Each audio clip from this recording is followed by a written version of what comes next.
ನಮಸ್ಕಾರ. ಸತ್ಯೇಂದ್ರ ಮಾತಾಡ್ತಿದ್ದೀನಿ. ನನ್ನ ಚಾನಲ್ ಹೆಸರು ಸತ್ಯೇಂದ್ರ ಫಿಲ್ಮ್ ಕ್ರಿಟಿಕ್. ದಯವಿಟ್ಟು ಎಲ್ಲರೂ ನನ್ನ ಚಾನಲ್ಗೆ ಸಬ್ಸ್ಕ್ರೈಬ್ ಮಾಡಿ, ಬೇರೆಯವ್ರಿಗೆ ಕೂಡ ಸಬ್ಸ್ಕ್ರೈಬ್ ಮಾಡೋಕ್ಕೆ ಹೇಳಿ. ನಮಸ್ಕಾರ. ಗಾಂಧಾರ ಪ್ರೀಕ್ವೆಲ್ ಬಗ್ಗೆ ಮಾತಾಡ್ತಾ ಇದ್ದೀವಿ. ಈಗಾಗಲೇ ನಮಗೆ ಗಾಂಧಾರ ಒಂದು 2 ವರ್ಷದ ಹಿಂದ್ಗಡೆ ನೋಡಿ ಆಯಿತು. ತುಂಬ ಚೆನ್ನಾಗಿತ್ತು ಪಿಕ್ಚರು. ರಿಷಬ್ ಶೆಟ್ಟಿ ಮಾಡಿದ್ರು, ಅವರೇ ಡೈರೆಕ್ಟ್ ಮಾಡಿ ಅವರೇ ಆ್ಯಕ್ಟ್ ಮಾಡಿದ್ರು. ಅದು ತುಂಬ ಚಿನ್ನ ಬಡ್ಜೆಟಲ್ಲಿ ತೆಗೆದಿದ್ರು, ಬಟ್ ತುಂಬ ಲಾಭ ಬಂದ್ಬಿಡ್ತು. 16 ಕೋಟಿಲೋ ಏನೋ ತೆಗೆದಿದ್ರಂತೆ. ತುಂಬ 40 ಕೋಟಿಯೋ 50 ಕೋಟಿಯೋ ಬಂತಂತೆ. ಇವಾಗ 2 ವರ್ಷ ಆಗಿ ಪಿಕ್ಚರ್ ಬರ್ತಾ ಇದೆ. ಒಂದು 2-3 ಸಲ ನೋಡ್ಬಿಟ್ಟೆ. ಹಿಂದಿಯಲ್ಲಿ ನೋಡಿದೆ, ತಮಿಳಲ್ಲಿ ನೋಡಿದೆ. ಹಿಂದಿಯಲ್ಲಿ ಅಷ್ಟು ಚೆನ್ನಾಗಿಲ್ಲ ಡಬ್ ಮಾಡಿದ್ದು. ಒಂದು ಈಥೋಸ್ ಎಲ್ಲ ಸ್ವಲ್ಪ ಕಮ್ಮಿ ಆಗಿದೆ. ತಮಿಳಲ್ಲಿ ತುಂಬ ಚೆನ್ನಾಗಿದೆ. ರಿಷಬ್ ಶೆಟ್ಟಿ ತುಂಬ ಚೆನ್ನಾಗಿ ಆ್ಯಕ್ಟ್ ಮಾಡಿದ್ದಾರೆ, ತುಂಬ ಚೆನ್ನಾಗಿ ಡೈರೆಕ್ಷನ್ ಮಾಡಿದ್ದಾರೆ. ಈ ಪಿಕ್ಚರ್ ಒಬ್ಬ ರಾಜ್ಕುಮಾರ ಬರ್ತಾನೆ, ಪ್ರಿನ್ಸು, ಒಂದು ವಿಲನ್ನು. ಅವನು ತುಂಬ ಚೆನ್ನಾಗಿ ಮಾಡಿದ್ದಾನೆ, ಎಕ್ಸ್ಟ್ರಾರ್ಡನರಿ ಮಾಡಿದ್ದಾನೆ. ಮತ್ತು ನಮ್ಗೆ ರುಕ್ಮಿಣಿ ವಸಂತ್ ಹೀರೋಯಿನ್ ತುಂಬ ಚೆನ್ನಾಗಿ ಮಾಡಿದ್ದಾಳೆ. ತುಂಬ ಚೆನ್ನಾಗಿದ್ದಾಳೆ ನೋಡೋಕ್ಕೆ. ದೇವತೆ ಥರ ಇದ್ದಾಳೆ. ಅವಳೊಂದು ಪ್ರಿನ್ಸಸ್ ಕ್ಯಾರೆಕ್ಟರ್ ಮಾಡಿದ್ದಾಳೆ. ತುಂಬ ಚೆನ್ನಾಗಿದೆ ಅವಳ ಕ್ಯಾರೆಕ್ಟರೈಸೇಷನ್. ಒಂದು 25-30 ಸೀನ್ ಬರುತ್ತೆ. ಕಡಸಲ್ಲೇ ರಿಷಬ್ ಶೆಟ್ಟಿ ಅವಳನ್ನ ಕೊಂದು ಬಿಡ್ತಾರೆ. ಯಾಕಂದರೆ ಅವಳು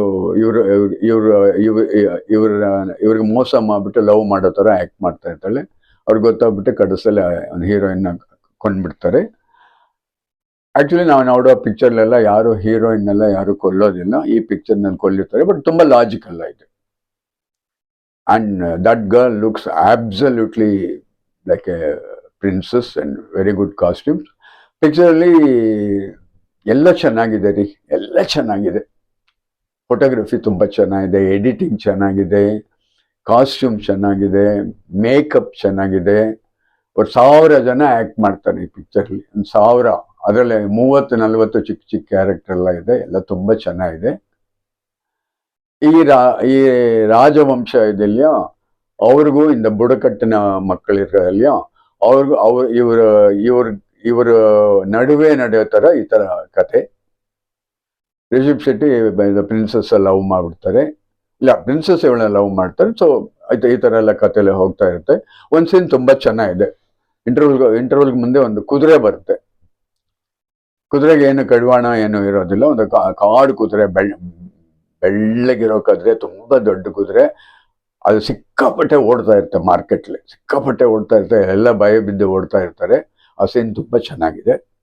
ಮತ್ತು ಫೈಟ್ಸ್ ಎಲ್ಲ ತುಂಬ ಚೆನ್ನಾಗಿದೆ. ಎಡಿಟಿಂಗ್ ತುಂಬ ಚೆನ್ನಾಗಿದೆ. 70% ರಾತ್ರಿಯಲ್ಲೇ ಶೂಟ್ ಮಾಡಿದ್ದಾರೆ. ತುಂಬ ಚೆನ್ನಾಗಿದೆ. ರಿಷಬ್ ಶೆಟ್ಟಿ ಅವರು ಒಂದು ಸೀನಲ್ಲಿ ಡ್ರಮ್ಸ್ ಹೊಡಿತಾರೆ. ಆ ಸೀನೆಲ್ಲ ತುಂಬ ಚೆನ್ನಾಗಿದೆ. ಮತ್ತು ಟೈಟಲೇ ಬರೋ ಎಲ್ಲ ಪ್ರೈಮಾರ್ಡಿಯಲ್ ಸ್ಕ್ರೀಮ್ ಅಂತ ಬರುತ್ತೆ. ಆ ಥರ ಸ್ಕ್ರೀಮು, ಇವರು ಸ್ಕ್ರೀಮ್ ಇದೆಯಲ್ಲ, ಭಯಂಕರವಾದ ಅವ್ರು ನರಸಿಂಹ ಅವತಾರ ಸ್ಕ್ರೀಮ್ ಥರ ಇವರ ಸ್ಕ್ರೀಮು. அந்த ಸ್ಕ್ರೀಮೇ ಜನ ಎಲ್ಲ ತುಂಬ ಲೈಕ್ ಮಾಡ್ತಾರೆ. ಅವ್ರು ನೋಡೋ ಲುಕ್ಕು ಆ ಥರ ಲುಕ್ಸ್ ಎಲ್ಲ ತುಂಬ ಚೆನ್ನಾಗಿದೆ. ಎಲ್ಲರೂ ಚೆನ್ನಾಗಿ ಆ್ಯಕ್ಟ್ ಮಾಡಿದ್ದಾರೆ. ಏನು ತಪ್ಪು ಹೇಳೋಕ್ಕೆ ಸಾಧ್ಯ ಇಲ್ಲ. ಡೆಫಿನೆಟಾಗಿ ಈ ವರ್ಷ ರಿಷಬ್ ಶೆಟ್ಟಿಗೆ ಆ್ಯಕ್ಟಿಂಗ್ ಮತ್ತು ಡೈರೆಕ್ಷನ್ಗೆ ಖಂಡಿತ ಆಸ್ಕರ್ ಅವಾರ್ಡ್ ಕೊಡಬೇಕು. ಎಲ್ಲ ಡಿಪಾರ್ಟ್ಮೆಂಟ್ಗೂ ಆಸ್ಕರ್ ಕೊಡಬೇಕು. ಫೋಟೋಗ್ರಫಿ ಕೊಡಬೇಕು, ಫೈಟ್ ಮಾಸ್ಟರ್ ಕೊಡಬೇಕು, ಕಾಸ್ಟ್ಯೂಮ್ಸ್ ಕೊಡಬೇಕು, ಲೊಕೇಶನ್ ಕೊಡಬೇಕು, ಹೀರೋಯಿನ್ ಕೊಡಬೇಕು. ಕ್ಯಾರೆಕ್ಟರ್ ರೋಲ್ಸ್ ಒಬ್ಬ ವಿಲನ್ ಮಾಡಿರ್ತಾರೆ, ಅವರು ಪ್ರಿನ್ಸ್ನ ಹಿಂದಿ ಆ್ಯಕ್ಟರ್, ನನಗೆ ಹೆಸರು ಗೊತ್ತಿಲ್ಲ, ತುಂಬ ಉದ್ದ ಇರ್ತಾರೆ. ಜಯರಾಮ್ ಬರ್ತಾರೆ, ಮಲಯಾಳ ಫಿಲ್ಮ್ ಆ್ಯಕ್ಟರ್. ಅವ್ರಿಗೆ ಅದೊಂದು ಅಷ್ಟು ಇಂಪ್ಯಾಕ್ಟ್ ಅನ್ನೋ ಕ್ಯಾರೆಕ್ಟರ್ ಇಲ್ಲ, ಸ್ವಲ್ಪ ದೊಡ್ಡ ಕ್ಯಾರೆಕ್ಟ್ರೆ. ಆದರೆ ಅವ್ರಿಗೆ ಕೂತ್ಕೊಂಡು ಮಾತಾಡೋದು ಬಿಟ್ಟರೆ ಬೇರೆ ಏನೋ ಅವಳ ಕೆಲಸ ಇರೋದಿಲ್ಲ. ನಮ್ಮ ತಮಿಳಿಂದ ಸಂಪತ್ ರಾಮ್ ಅಂತ ಒಬ್ಬರು ಆ್ಯಕ್ಟರ್ ಇದ್ದಾರೆ. ಅದವ್ರು ನಿನ್ನೆ ಒಂದು ವಿಡಿಯೋಲಿ ಇಂಟ್ರ್ಯೂ ಕೊಟ್ಟರು, ಅದನ್ನು ನೋಡಿತಾ ಗೊತ್ತಾಯಿತು. ಮತ್ತು ಈ ಪಿಕ್ಚರಲ್ಲಿ ಸಾಕಷ್ಟು ಸಿವೆಟ್ಸ್ ಅಂತ ಹೇಳ್ತೀವಿ, CIVETS, ಅದು ಬೆಕ್ಕು ಇಲ್ಲಿ 2 ಕ್ರಾಸ್ ಮಾಡಿದ್ರೆ ಯಾವ ಥರ ಇರುತ್ತೋ ಆ ಥರ ಒಂದು 200-300 ಸಿವೆಟ್ಸ್ ಎಲ್ಲ ತೋರಿಸ್ತಾರೆ. ಬಟ್ ಅದು ಎದಕ್ಕಾಗಿ ಪಿಕ್ಚರ್ ಬಂತು ಅಂತ ಹೇಳಿ ಗೊತ್ತಿಲ್ಲ. ಮತ್ತು ಒಬ್ಬ ಪೋರ್ಚುಗೀಸ್ ಕ್ಯಾರೆಕ್ಟರ್ ಬರ್ತಾನೆ, ಪೋರ್ಚುಗೀಸ್ ಕ್ಯಾರೆಕ್ಟರ್ ಬರ್ತಾನೆ. ಅವನು ಸರಿಯ ಇದು ಹಿಸ್ಟ್ರಿನೋ ಇಲ್ಲ ಫಿಕ್ಷನ್ ನಮಗೆ ಗೊತ್ತಿಲ್ಲ. ಅದು ಒಬ್ಬೇ ಕ್ಯಾರೆಕ್ಟರ್ ಆವಾಗ ಬರ್ತಾ ಇದ್ದಾನೆ. ಒಂದಿಲ್ಲ ಅವ್ನು ಬರೋ ಟೋಟಲಿ ಪಿಕ್ಚರ್ ಒಂದು 5 ನಿಮಿಷ ಬರ್ತಾನೆ ಅಷ್ಟೇ. ಅವ್ನು ಯಾಕೆ ಬಂದ, ಪೋರ್ಚುಗೀಸ್ ಎಲ್ಲಿದ್ರು, ಪೋರ್ಚುಗೀಸ್ ಯಾರನ್ನ ಕಂಟ್ರೋಲ್ ಮಾಡಿದ್ರು, ಈ ಕಥೆಯಲ್ಲಿ ಬರೋ ರಾಜವಂಶತೆಗೆ ಸಪೋರ್ಟ್ ಮಾಡಿದ್ರ, ಟ್ರೈಬಲ್ಸ್ಗೆ ತೊಂದರೆ ಮಾಡಿದ್ರ, ಆ ಥರ ವಿಷಯಗಳೆಲ್ಲ ಅಷ್ಟು ಡೆವಲಪ್ ಮಾಡಲಿಲ್ಲ. ಈ ಕ್ಯಾರೆಕ್ಟರ್ ರಿಷಬ್ ಶೆಟ್ಟಿ ಬಿಟ್ಟರೆ ಬೇರೆ ಯಾರು ಇವಾಗ ಯೋಚನೆ ಮಾಡೋಕ್ಕೆ ಆಗಲ್ಲ, ಯಾರ ಕೈಲೂ ಮಾಡೋಕ್ಕೆ ಆಗಲ್ಲ. ಗೊತ್ತಿಲ್ಲ, ಒಂದು ವೇಳೆ ಒಂದು 30 ವರ್ಷದ ಹಿಂದ್ಗಡೆ ಕಮಲ ಹಾಸನ್ ಮಾಡಿದ್ರೆ ಚೆನ್ನಾಗಿರ್ತಿತ್ತು. ಇಲ್ಲೇ ಶಿವಾಜಿ ಗಣೇಶನ್ 40-45 ವಯಸ್ಸಲ್ಲೇ ಮಾಡಿದ್ರೆ ಚೆನ್ನಾಗಿರ್ತಿತ್ತು. ಈವನ್ MGR ಮಾಡಿದ್ರು ಕೂಡ ಚೆನ್ನಾಗಿರ್ತಿತ್ತು. ಯಾಕೆಂತ ಹೇಳಿದ್ರೆ MGR ಅಷ್ಟು ಒಳ್ಳೆ ಫೈಟರು. ಪಿಕ್ಚರ್ ತುಂಬ ಚೆನ್ನಾಗಿದೆ. 70% ನೈಟಲ್ಲೇ ನಡೆಯುತ್ತೆ. ಎಲ್ಲರೂ ಚೆನ್ನಾಗಿ ಮಾಡಿದ್ದಾರೆ. ಹೀರೋಯಿನ್ ತುಂಬ ಚೆನ್ನಾಗಿದ್ದಾಳೆ, ದೊಡ್ಡ ಕ್ಯಾರೆಕ್ಟ್ರು. ಅವಳು ನೋಡೋಕ್ಕೆ 100 ಕಣ್ಣು ಬೇಕು, ಅಷ್ಟು ಚೆನ್ನಾಗಿದ್ದಾಳೆ. ಎಲ್ಲ ಡಿಪಾರ್ಟ್ಮೆಂಟು ಚೆನ್ನಾಗಿದೆ. ಮೇಕಪ್ ಇದು ಜ್ಯುವೆಲರಿ ಕಟ್ಟು ಎಲ್ಲ ಜ್ಯುವೆಲರಿ ಇರಲಿ, ಏನಾದರೂ ಕೂಡ ತುಂಬ ಚೆನ್ನಾಗಿದೆ ಪಿಕ್ಚರು. ಈ ವರ್ಷದ ಬೆಸ್ಟ್ ಪಿಕ್ಚರ್. ಅವರು ಇಂಡಿಯಾಕ್ಕೆ ಈ ಪಿಕ್ಚರ್ ಮಾಡಿಬಿಟ್ಟು ತುಂಬ ಗೌರವ ಬರುತ್ತೆ ನಮ್ಗೆ ಬೇರೆ ಕಂಟ್ರಿಯಿಂದ.